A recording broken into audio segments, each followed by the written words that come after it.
tem dificuldades de fazer consultas nos seus bancos de dados?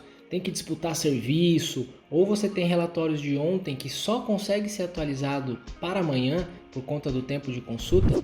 Pensando nisso, eu desenvolvi um processo de microserviços para processamento de dados e com isso aumentar a velocidade das minhas consultas e dos desenvolvimentos dos Data Warehouse. Meu nome é Fernando Galli, sou empreendedor e consultor de dados e criei esse canal para documentar como eu resolvo os meus problemas e os problemas dos meus clientes com base em dados.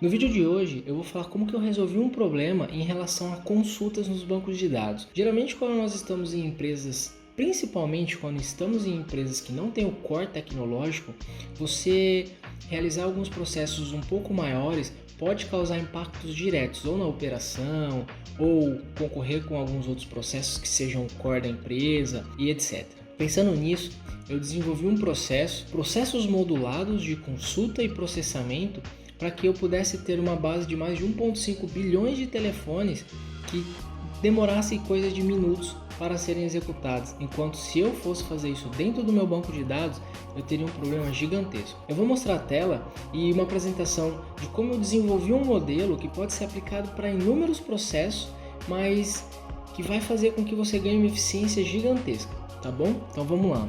Bom, o objetivo aqui desse processo em específico que eu vou relatar no vídeo era a construção de um DW com integração entre todos os bancos de dados para tratamento de telefone. O que acontece nessa parte? Como a empresa, geralmente as empresas mais antigas, elas crescem adaptando-se e não tinha muito esse pensamento de ser data-driven, inúmeras empresas tinham bancos de dados similares, porém distintos. Então você tinha 1, 2, 3, 4, 5 bancos de dados realmente distintos fisicamente ou em cloud ou em arquitetura, e eles tinham dados diferentes de processos diferentes, mas que na realidade poderia ser tudo junto. Então vamos dizer assim, que a gente tenha várias carteiras que trabalham com bancos diferentes no modelo de cobrança. Então tinha dois bancos mesmo, instituição financeira em um banco de dados, outras 2 instituições em outro, uma em outro. Por N motivos isso acontece. Então a descentralização da informação, dos dados, gera muita dificuldade, principalmente quando estão em bancos de dados diferentes para que essa consulta possa acontecer. Então, o desafio aqui era criar um DW onde tinha um lago de telefone, tá? Uma base única com todos os telefones. As ferramentas que eu usei aqui foi um PC e 7 16 GB de RAM com 250 GB de SSD, uma licença do Alteryx, tinha Tableau e Excel, que geralmente eu fazia pequenas validações dos volumes de dados e como que estava a integridade das informações. E aqui tem um detalhe, eu tinha acesso full a todos os bancos de dados da empresa. Isso aqui é importante porque muitas vezes os analistas ou os desenvolvedores, eles são muito limitados em relação ao acesso. E com isso até a biblioteca deles fica um pouco escassa, porque é difícil entender o todo, e sem entender o todo é muito difícil você construir um processo que seja maduro o suficiente para não ter as mesmas lacunas que o modelo tradicional, tá bom? Então, qual era o cenário disso? Eu vou apresentar aqui como que é o modelo de negócio e quais eram as dificuldades, tá bom? Então, o modelo de negócio é uma assessoria de cobrança, tá? Então, como que funciona? A gente tem a empresa e essa empresa, vou chamar aqui de Growbix, que é o nome da minha empresa, como se fosse Growbix Cobrança. Então, a gente tem uma carteira de clientes, que é um banco, então vamos dizer aqui que é o banco 1. O banco fornece inúmeros dados cadastrais, dívida, várias tabelas, e essas tabelas são importadas. Mas não é uma assessoria para um único banco. Essas assessorias, elas têm inúmeras carteiras que são chamadas. Então tem o banco 1, o banco 2, o banco 3. Bom, tem várias instituições financeiras que enviam as cargas para que as assessorias possam chegar a seus clientes. Então imagine que a gente tem um recebimento de inúmeras cargas diferentes, modelos diferentes, padrões diferentes e rotinas diferentes que entram na empresa e ela distribui isso dentro dos bancos de dados. Tá bom? Quais eram os problemas que eu enfrentei para esse processo? Primeira coisa, é uma organização complexa com alto nível de dados e relações entre tabelas. Então, além de você ter muitos bancos de dados distintos, para você construir uma informação, às vezes você precisa de 3, 4 ou 5 tabelas.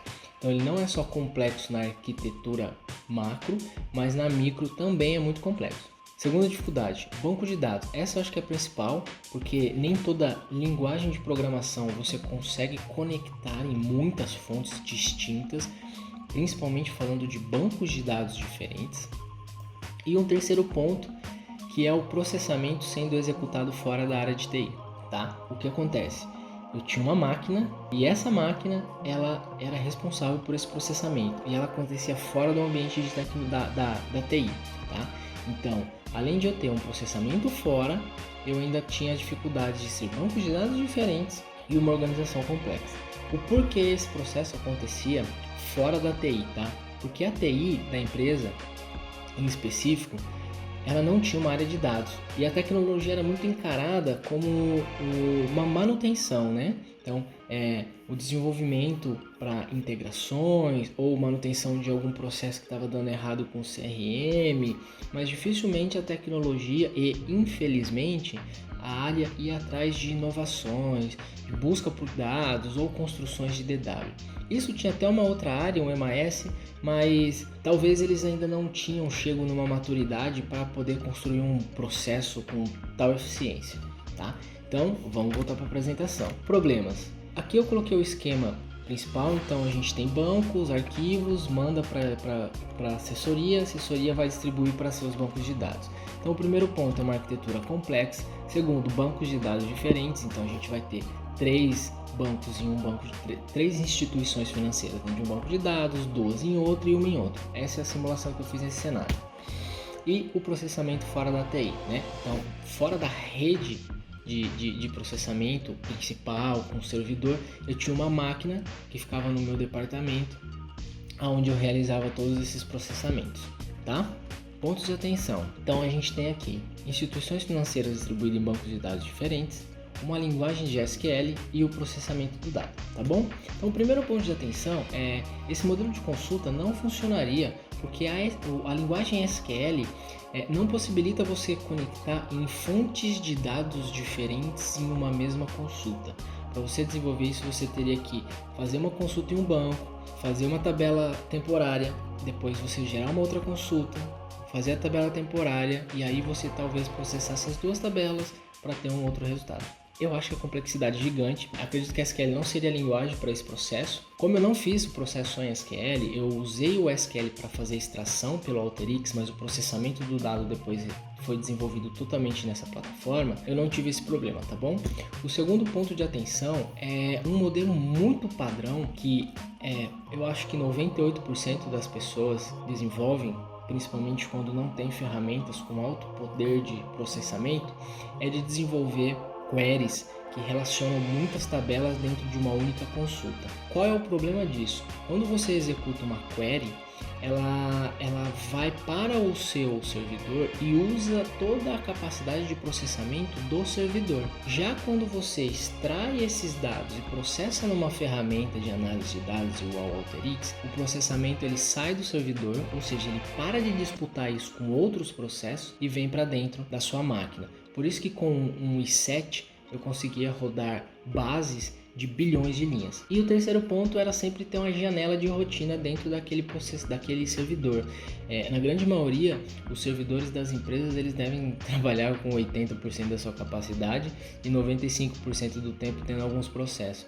Mesmo porque a ineficiência de processo é algo que atinge muitas empresas. Não só não digo que seja processos errados sendo executados, mas talvez processos corretos de forma não muito otimizada. Então isso demanda janelas muito grandes de processamento dentro do servidor, tá bom? Esses eu acho que são os 3 pontos de atenção: a linguagem que você vai usar para fazer as consultas, o modelo que você vai desenvolver essa consulta e como você vai ter janelas ali dentro, tá bom? Então vamos lá. Aqui é o nível de consumo de processamento e memória do servidor, que é o ponto de atenção que eu coloquei, tá bom? Então vamos direto para a mão na massa. Aqui eu vou dividir em 2 etapas, que uma é o mapeamento e o desenvolvimento macro, e depois é como você cria microserviços de atualização para esse processo, tá bom? Então na primeira etapa é preciso entender a arquitetura, mapear as origens de dados e relações das tabelas e realizar o ETL, transformação dos dados para o padrão do DW e depois a construção do DW. Então vamos ver isso na prática. A primeira coisa é entender a arquitetura. Então a arquitetura a gente sabe que tem inúmeras instituições financeiras dentro de bancos de dados diferentes. Então aqui nesse caso foram 3 em um banco, 2 em outro banco e 1 em um banco, igual está distribuído aqui. Depois que você entende a origem de dado, você precisa entender as relações. Por mais que você esteja falando de telefone em todos os bancos, olhando para o mesmo dado em todos os bancos, as arquiteturas e as relações de tabelas serão diferentes. Então, por isso você precisa entender como está estruturado, qual é a arquitetura que esses bancos eles têm em relação ao desenvolvimento das tabelas e como você vai transformar esses dados para um padrão e assim você montar um data warehouse. Tá? Então, nesse momento mapeei, eu consegui entender as relações, montei pequenos fluxos para cada uma dessas relações, por mais se vem A tem que sair D, se vem B tem que sair B e se vem C tem que sair D. Então, dessa maneira entram coisas diferentes e a gente transforma para um mesmo padrão para poder armazenar tudo junto. Então, dessa maneira eu extraio todos os dados, trato, organizo e deixo todos eles juntos, tá bom? Então o primeiro passo é você fazer o levantamento geral e construir um DW que seja de todo o período até o momento em que aconteceu ou uma pequena fatia de tempo para você ter um baixo volume de dados e depois você entender se vai apenas partir dali para o futuro, começar a pegar todos os dias e montar um padrão, ou se você vai fazer um trabalho retroativo e também em paralelo alimentando com os dias que estão por vir. Então precisa também entender isso, porque isso vai fazer parte do desenvolvimento do processo como um todo, tá bom? Se você precisar pegar dado histórico, você vai ter um trabalho muito maior, porque os volumes de informação serão muito maiores. Mas depois que você mapeou, entendeu como você trabalha esse processamento, como você trata o dado para ficar no padrão, aí é só entender como você vai começar a executar dentro da linha do tempo esse processo. Depois que eu entendi, desenvolvi ali o tratamento de dados e montei um DW já estruturado, eu preciso para a segunda etapa. A segunda etapa é o processo de você automatizar esse fluxo, de ter bases bem segmentadas, não só para caso você precise processar e isso caia com a sua performance, mas também para quesito de backup, tá? Isso é muito importante. E fluxo de processamento. Só um ponto de atenção aqui, essas bases, por mais que elas estejam segmentadas, elas precisam estar em um ambiente seguro, tá? Se ela não está dentro da rede, ela precisa estar numa máquina protegida, beleza? Ok? Então vamos lá. Etapa 2. Então depois que eu fiz todo esse processo e já mapeei, o que acontece? Vamos supor que cada um desses bancos aqui seja um desse processo aqui, tá bom? Então aqui vai ser o processo A, aqui o B e aqui o C, tá bom? Então aqui o processo A, o processo B e o processo C. Então aqui é como se nós fizéssemos 3 consultas diferentes em momentos diferentes para relacioná-las em um único DW. E como que funciona isso? Eu criei processos individuais. Então, ao invés de você fazer uma consulta só em 3 bancos de dados diferentes para você juntar, eu realizei o processo 1 e salvei o resultado como um DW. Executei o processo 2 e salvei ele como um DW e executei o processo 3 e salvei como um DW. Suponha que aqui tenha um ano de informação, tá bom? E aí eu tenho um ano histórico e a partir de hoje eu vou começar a armazenar todos os dias. Então, o porquê é importante ter esses bancos de dados individuais?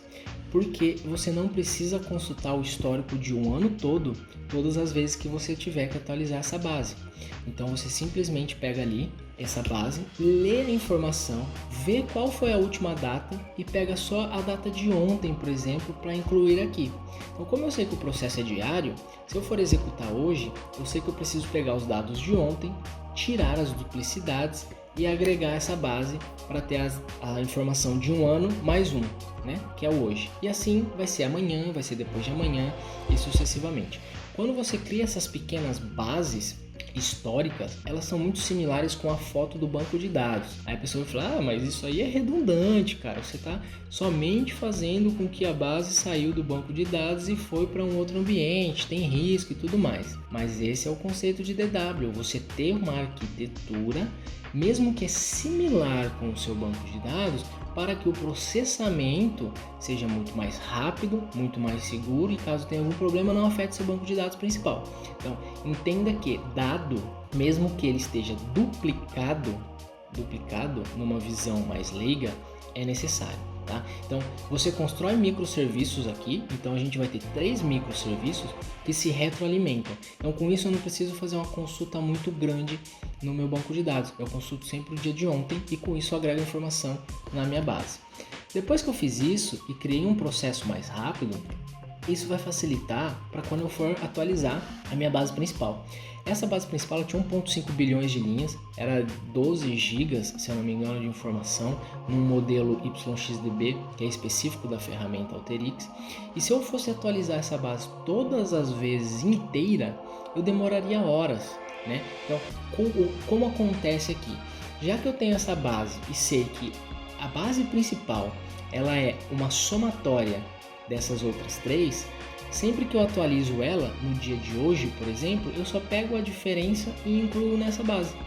Então, dessa maneira, ao invés de eu rodar um único processo de alimentação do 1DW, eu rodo em 3 pequenos processos que acontecem em janelas diferentes, tá? Então, aqui acontecia, se não me engano, 1h da manhã, depois 1h30, depois 2, e esse aqui rodava as 3, com uma janela de mais meia hora para poder atualizar. Demorava pouco esses processos, mas como nós estávamos usando a rede, mesmo que com baixo volume, pode sofrer algumas alterações, então deixava uma janela maior entre um processo e outro. Mas com isso eu consegui desenvolver processos mais rápidos, com muito menos ocupação do servidor e ter uma base histórica. Eu tinha quase 2 anos de dados. Então esse processo de microserviços ajuda você a ganhar performance, atualizar com segurança e caso aconteça algum problema, você ainda tem essas pequenas bases de backup. E o porquê desenvolver esses serviços? Performance. Cara, performance eu acredito que um dos principais fatores, porque você consegue atualizar processos de 20... tinha até um processo nessa empresa também que demorava 24 horas. Então, se você quisesse saber as informações de ontem, você só teria amanhã. E com esse tipo de processo de microserviço, eu consegui reduzir esse tempo de processamento para menos de 1 hora. Então, veja, quando você tira o processamento de dentro do servidor e para de concorrer com outros processos, o seu ganho de performance é gigante. Segundo ponto, espaço. Como você tem a arquitetura do banco de dados, ela já com muitas tabelas, para ter uma única informação, porque a arquitetura foi desenvolvida daquele modelo para que o CRM possa fazer as suas validações, eu posso ignorar alguns dados que estão lá dentro, que são utilizados pelo CRM e extrair somente as informações que realmente eu preciso, né? Os dados que realmente eu preciso para montar uma informação que vá me atender. Por isso que não é um data lake, sim um data warehouse. Eu já transformei os dados e adequei ele no modelo e nas definições em que eu preciso. Então, com isso eu economizo espaço também. A ferramenta Alteryx ela tem uma possibilidade que eu acho fantástica, que ela reduz em 60% o espaço de um CSV, por exemplo, o volume de um CSV. Então, se você tem um CSV de 1 GB e salva em YXDB, você cai aí para 400 megas, tá? Vamos supor que seja isso, beleza? Facilidade. Cara, quando você tem esses microserviços, você tem a facilidade de identificar onde está o problema e resolve isso de forma individual. Às vezes uma base não rodou, às vezes não rodou a outra, por serem bancos de dados diferentes. Se você tem um pequeno problema em uma dessas bases, você não afeta o seu processo como um todo. Então a empresa continua andando, né? A base continua andando, mas aí você vai entender o que essas pequenas dificuldades tiveram e o porquê, e já pode até atacar de uma forma muito mais pontual, ao invés de tentar entender qual foi o ponto do processo que surgiu um possível erro. Então essa solução surgiu ao longo dos anos, ao longo em que eu fui criando processos e amadurecendo a ideia, e hoje ela é muito mais simples. Eu até comecei a escutar alguns podcasts sobre full cycle e algumas coisas de API, que eu vi que esse padrão ele já é muito normal, mesmo porque eu executava ele sem saber que eram microserviços. Era, eu acho que uma forma mais intuitiva que eu criei ao longo dos anos, e hoje eu fui ver que é algo muito comum já na área de tecnologia. É lógico que eu não estou reinventando a roda, e ninguém inventa as coisas assim. Eu acho que a gente vai adaptando e vai modelando as coisas. Esse processo talvez não se adapte diretamente ao que você precisa, mas se você observar ele, talvez consiga extrair algo que seja totalmente aplicável na sua empresa, tá? Então, quando você olha um processo que demora demais, toma muito cuidado com o modelo de consulta que está sendo realizada no banco e como está sendo realizado o processo. Se você estiver sofrendo com esse problema, pesquisa um pouco mais sobre o Alteryx. Talvez essa ferramenta te ajude, porque ela é muito simples, praticamente low code, e é arrasta e solta, e você consegue montar processos muito robustos, tá? Esse processo aqui era impensável dentro da empresa e foi construído baseando-se nessa ferramenta e numa forma de processamento muito atípico da empresa. Tanto que eu nem consegui emplacar isso lá dentro, talvez tenha faltado um pouco de maturidade para expor como isso estava sendo desenvolvido, mas isso vai ser uma solução maravilhosa para você dentro da sua empresa. Independente da ferramenta que você use, pense muito bem em como está sendo realizados os processos, porque quando você junta tudo num balde só para executar, isso abre uma margem de erro muito grande, tá bom? Espero ter te ajudado, gerado algum questionamento, uma dúvida, e se você tá afim de bater um papo sobre isso, deixa aí nos comentários, quem sabe a gente possa discutir um pouco mais sobre esse processo, tá bom? Tamo junto, valeu e é nóis!